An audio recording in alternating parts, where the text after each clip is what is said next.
नमस्ते, स्वागत है मेरे चैनल में। आइए सुनते हैं सोहर गीत। मचियानी बैठिली सासू त बहू आया, रज करे बहू आया, रज करे हो।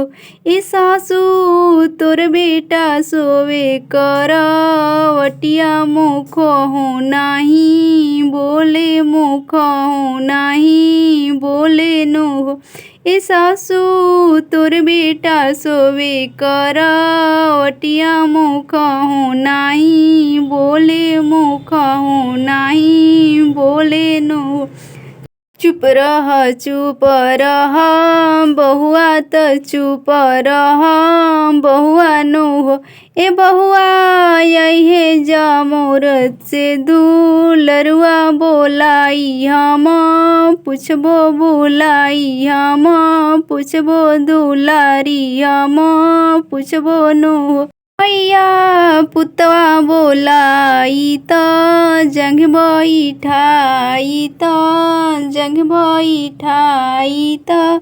बेटा बड़ राजावाला के बेटी मुख हो नाही बोले, मुख हो नाही बोले नो।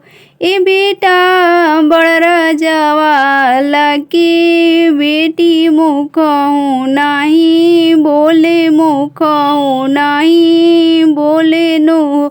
कही हम कही मैया कहत लाज लागे, कहत लाज लागे नो।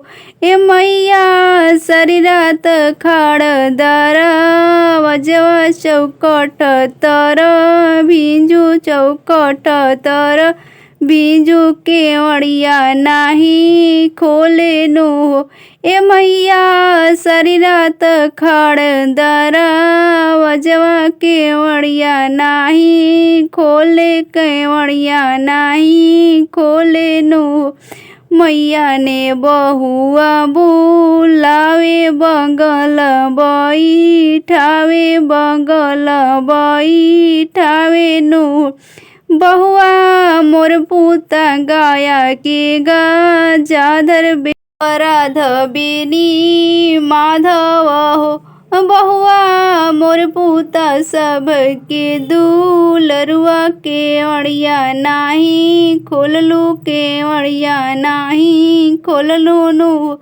ए बहुआ मोर पूता सब के दुलरुआ केवड़िया नाही खोललू, केवड़िया नाही खोललू नो। तुर पूता गाया के गाजाधर पाराध बेनी माधव, पाराध बेनी माधव। ए सासू तुर पूता सब के दुलरुआ से जड़िया नाही आवे, से जड़िया नाही आवे नो। सासू तुर पूता गाया के गाजाधर पाराध बेनी माधव, पाराध बेनी माधव। ए सासू तुर पूता सब के दुलरुआ से जड़िया नाही आवे, करवटिया नाही फेरे, करवटिया नाही फेरे नो हो। यानी बैठिली सासू त बहू आया, रज करे बहू आया, रज करे हो। ए सासू तोर बेटा सोवे करवटिया, मुख हो नाही बोले, मुख हो